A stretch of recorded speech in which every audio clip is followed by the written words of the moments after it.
and welcome back to another episode of Shutterbug Club. I'm your host, Sue Shutterbug, and let's see, what are we talking about today?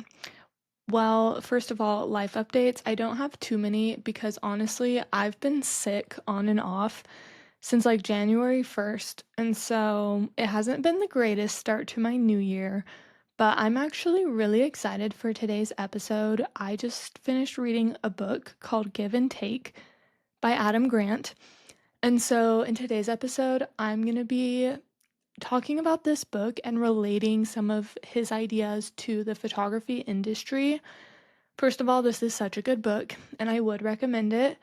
And it just made me think a lot about the photography industry, and so I wanted to share my thoughts on this, and I'll probably be doing this a lot on the podcast, just like talking about the business books that I read, sharing the strategies and ideas, and relating them to photography and my photography business.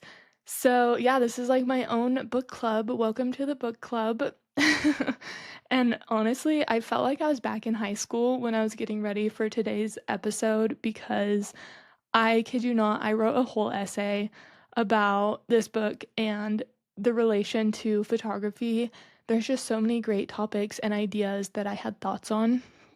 So, this book, Give and Take, talks about how there are three different types of people. There's givers, takers, and matchers. So, givers are the kind of people who are motivated by helping others. They are thoughtful and caring, and they really just want to lift people up and provide value. And takers are the kind of people who are motivated by their own self-interests, and they are also motivated by things like wealth, power, and winning. And then there's matchers, and these are the people who just want to keep the balance. They want to balance out pretty much the actions of givers and takers. So they don't want anybody to be taken advantage of, but they also don't want anybody to be given more than they feel is fair. So this book talks a lot about how the success of a person or a business depends a lot on how they interact with others. So whether they are takers, givers, or matchers. And so it's really interesting because both givers and takers are often at the top of the success ladder. They can both be extremely successful, people who are motivated by their own self-interests and people who are motivated by helping others. But to me, the biggest difference was that takers, they get to the top by oftentimes they can do a lot of things that givers do, but their reasons for doing them are different. So their reasons are very like self-driven, and they're almost manipulative, manipulating the people who they're interacting with to get what they want and to get to the top. Where givers will just try and make genuine connections and just genuinely help people, and this will lead to new opportunities and often making them grow and excel and reach the top of the success ladder faster almost, because they just, or not faster, but they just have genuine connections. And so the difference between being a giver and a taker and getting success is that takers have this risk to be almost exposed for who they are. So they can lose their success almost immediately if people start to figure out their motives or reasons behind being, or how they got to the top, like getting exposed, if that makes sense. So I strive to be a giver in my business, and I feel like I've always kind of been a giver. I have always been super motivated by helping others, and I actually noticed this a lot, especially when I finally moved out of my home, out of my parents' house, and started living on my own because I had to figure out how to motivate myself, how to do things for myself instead of for my parents, I guess. Like, not in everything, but one example that I was thinking about earlier was just like literally cleaning my house, just having the motivation to get things done. So, when I was a kid, I had so much motivation. I don't know how, like, I was just always so busy, always trying to help others, and I would make myself a to-do list, and I would put timelines on the to-do list, and my goal would be to try and get the thing done that I needed to get done before the actual time so that I would end up having time left over, and I would wake up early, and I'm talking like middle school. I would say middle school is when I remember being super motivated, and I believe a huge reason for my motivation came from my parents. I have an incredible mother, and I always wanted to make her happy. I always wanted to do things that would like surprise her or just bring her some kind of joy. So I remember when I was in middle school, I would wake up at 6 a.m. every day so that I could clean the entire house before I went to school. And I did this for a long time. I don't know how long, like a month maybe or something, but it just brought me so much happiness to bring her happiness. And so that was a big part of my motivation. And then living on my own, I'm almost like, why should I clean my house? I'm just doing it for myself. Like, I went through a big phase where I had to refine my motivation to get the little tasks like that done. And I don't know why I had so much of it when I was younger, but reading this book kind of re-inspired just like having motivation and where your motivation comes from. So that was a little bit off topic, but getting more into this episode, what we're going to talk about is the difference of being a giver, a taker, or a matcher in relation to community and competition. So, in relation to competition with photography, we're going to talk about why it's important to have community over competition. So, one of the quotes from the book is that there's room for everybody, and you shine if others are shining.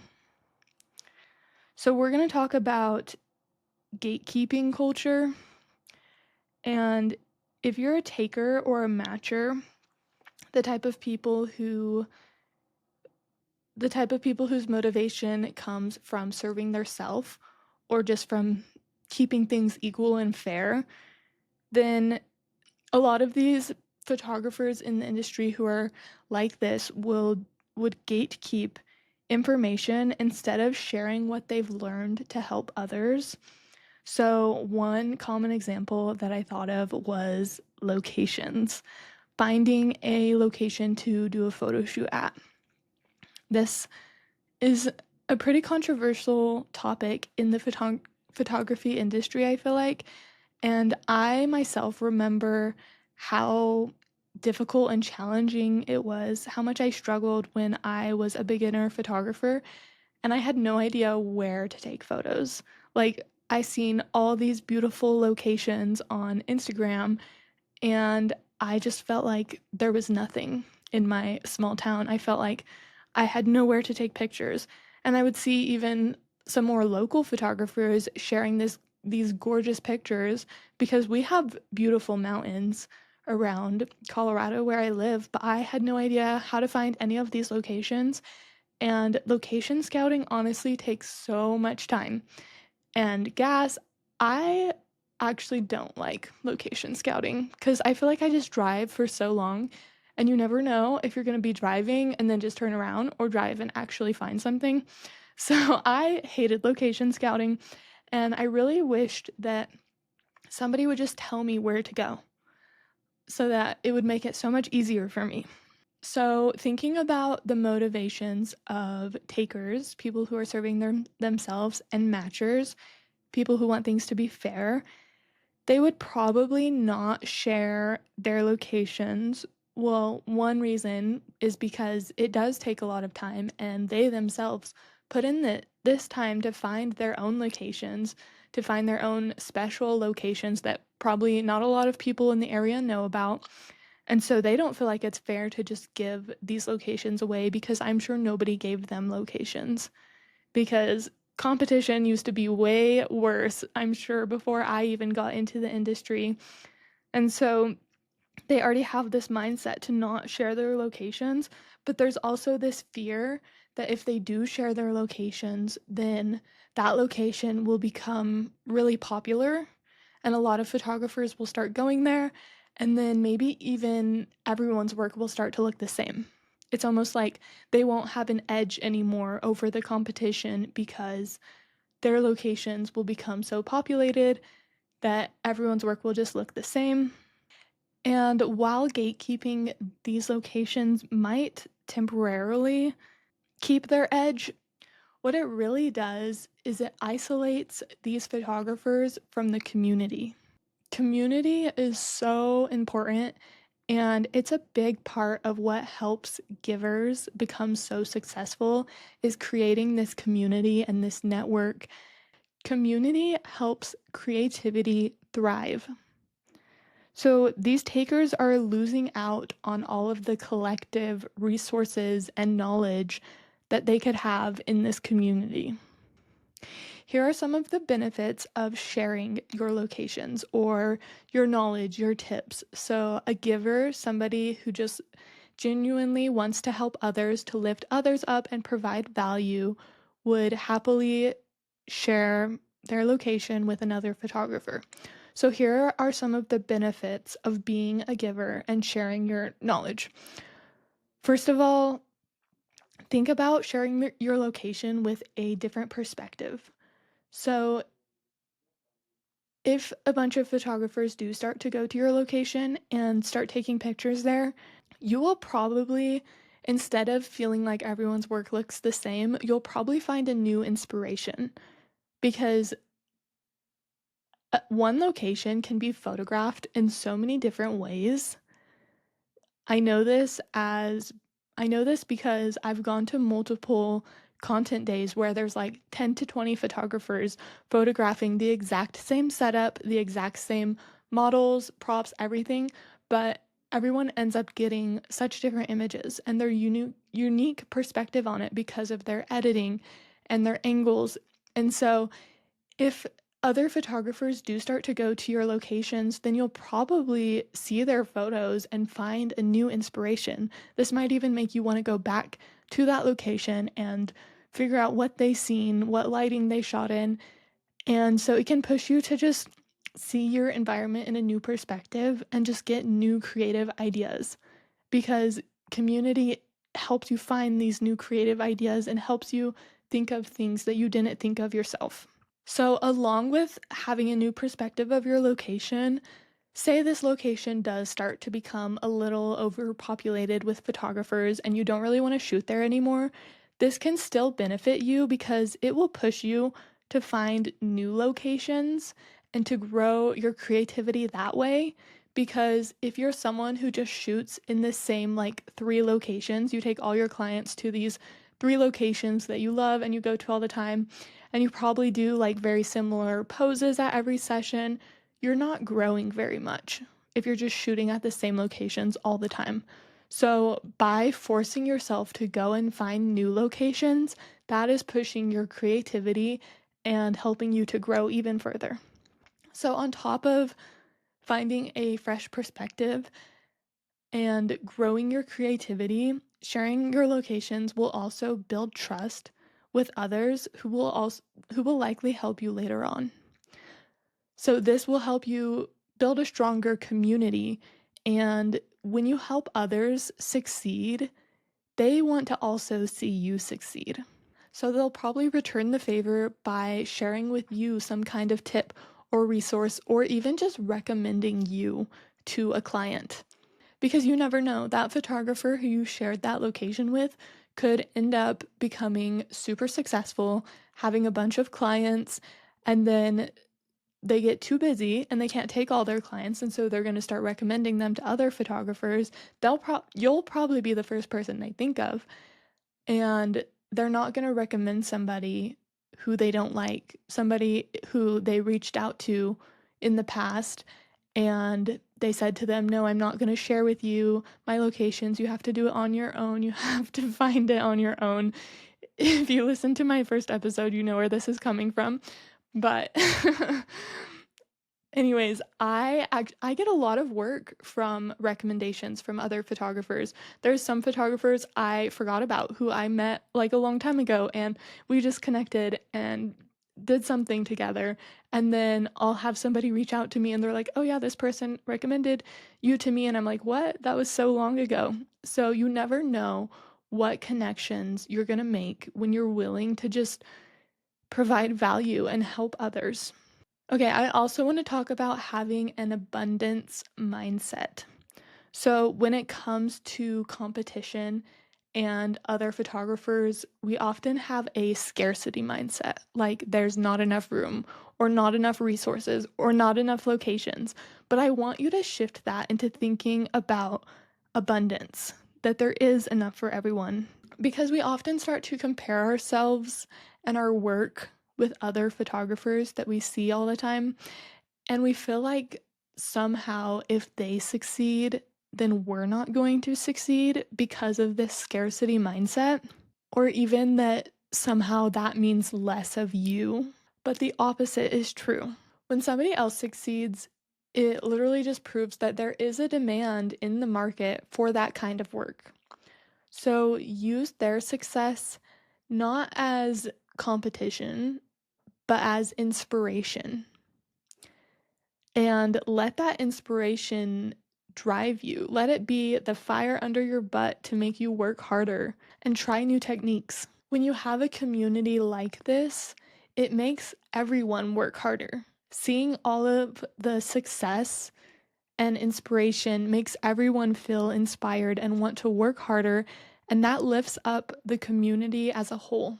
So, one example I wanted to share about feeling inspired by others' success is about 2 years ago. Wait, in like, I guess 2020, 2022. I guess it was about when COVID was pretty bad. But I feel like a ton of photographers were blowing up at that time. Like, I just was seeing so much creativity and innovation in the photography industry. Some people that I can think of a lot are like Marina Williams. I think that's the time when she started to blow up a lot on social media. And then also Kylie Katish, um, Michael, Michael Bensner, something like that. Anyways, I could name so many, but I felt so inspired at this time because I was seeing so many unique and creative ideas, and it made me want to do it. It made me want to put my own spin on something that they did. And I just had a huge love for photography at that time. And this is actually the time when I started photography. I was getting into photography at this time. And so luckily, I didn't feel like threatened by these people at all because I knew that I had zero knowledge and zero skill, really. And so I was just inspired and I just took what they were putting out and I just made my own ideas with it. And so the other day I was looking back on my old photography from when I first started and I felt such inspiration. Like, I felt a completely different type of inspiration that I've kind of lost in my photography today because when I first got into photography, I had zero expectations and I was just doing things that I loved and that made me happy. And I still do that. And I still like, I have this inspiration and love for photography, but it was just a different feeling to go back and look at my work from when I first started. So I know a lot of beginners are struggling in photography, but there is a huge advantage to being a beginner and first starting to not feel any pressure and to just do what you want to do. So I don't know where I'm going with that, but that's just what I wanted to share about inspiration. Just be inspired by others. Don't compare yourself to them. Just take it and see what else you can make with it because that is the point of community, sharing ideas, sharing inspiration. So, in conclusion, I just want you to remember to celebrate the success of others and be genuine about it. And remember that the people who are givers, who want to uplift others, will build a strong community that encourages creativity and growth. And when you are a giver, this creates a ripple effect. When you're so generous and you want to help others, this makes others also want to be givers and want to help because giving is inspiring. When you do this, it will lift up the whole industry. And just remember that sharing ideas, supporting others, and lifting up the entire industry will help you in ways that you never dreamed of because it will open new opportunities for you. And you might not see it right away, but when you give like this, it's going to help you out in the future and you're going to make connections that last a lifetime. So that was my thoughts on being a giver in the competitive industry of photography and why you should value community over competition. I would love to hear your thoughts on this, or if you have any stories about competition or community that you want to share with me. You're definitely going to hear more about the book Give and Take from me because I have so many other topics I want to talk on. One I really want to talk on is how being a giver or a taker could impact your relationship with your clients. So, speaking on like problems you might have with clients when something arises with a client, how to best deal with it, and what effects it might have if you deal with it with a giver perspective versus a taker perspective. So, that's just something you can expect in the future. Thank you so much for being here. It seriously means so much to me. I had zero expectations for my podcast, and it has been so amazing to see the impact, even though it's small, but it's just already so much more than I expected. And so, seriously, thank you so much for being here. And subscribe, maybe leave a review if you feel like it. And I will see you in the next episode.